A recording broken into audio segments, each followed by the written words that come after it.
మనము తెలుగు భాష లెసన్ చదువుకున్నాము. చదివి ఎలా ఉందో చెప్తాము. దేశ భాషలందు తెలుగు లెస్స అని మనమంతా గొప్పగా చెప్పుకునే తెలుగు భాష దేశ భాషలలో ఎంతో ప్రాధాన్యతను కలిగి ఉన్నది.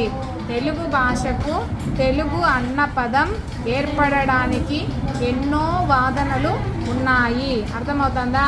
దేశ భాష అన్ని భాషల కల్లా మన తెలుగు భాష అనేదే చాలా గొప్పగా చెప్పుకునే భాషే తెలుగు భాష. దేశ భాషల్లో ఎంతో ప్రాధాన్యత కలిగి ఉంది మన తెలుగుకి. అర్థమైందా?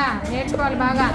తెలుగు భాషకు తెలుగు అన్న పదం ఏర్పడడానికి ఎన్నో వాదనలు అంట, ఎన్నో వచ్చాయంట. దాంట్లో ప్రసిద్ధి శైవ క్షేత్రాలైన కరీంనగర్ జిల్లాలోని కాళేశ్వరం, కర్నూలు జిల్లాలోని శ్రీశైలం, తూర్పుగోదావరి జిల్లాలోని ద్రాక్షారామం క్షేత్రాల మధ్యనున్న ప్రాంతాన్ని త్రిలింగ ప్రాంతమని పిలిచేవారు అని, అలా వాటి నుండి త్రిలింగ అనే పదం ఏర్పడిందని ప్రాచీనులు చెప్పేవారు.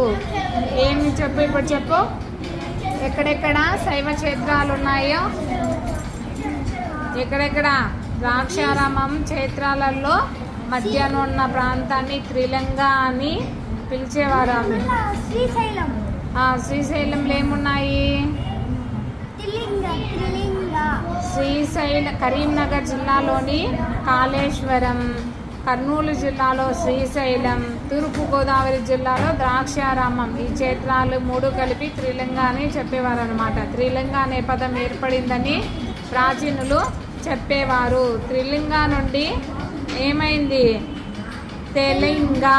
త్రిలింగ నుండి తెలింగ, మళ్ళా తెనుగు, తెలుగు అనే పదాలు క్రమంగా ఏర్పడ్డాయని ఒక వాదన ఉన్నది. అర్థమైందా? మన తెలుగు భాష ఏర్పడడానికి ఫస్ట్ త్రిలింగ, దాని తర్వాత తెలింగ, దాని తర్వాత తెనుగు, తర్వాత తెలుగు. ఈ విధంగా మన తెలుగు అనేది ఏర్పడింది అన్నమాట. మన పెద్దవాళ్ళు చెప్తున్నారు.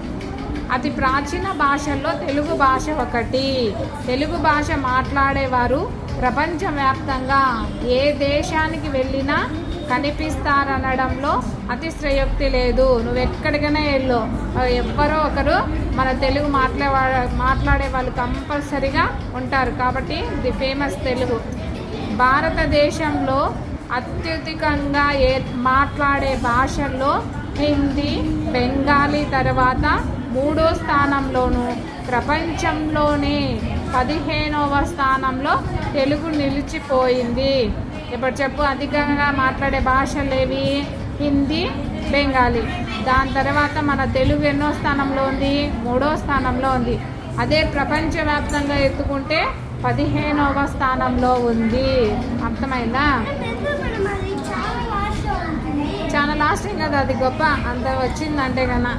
అలాంటి తెలుగు భాష మన మాతృభాష కావడం మనం ఎంతో గర్వించవలసిన విషయమని చెప్పవచ్చు.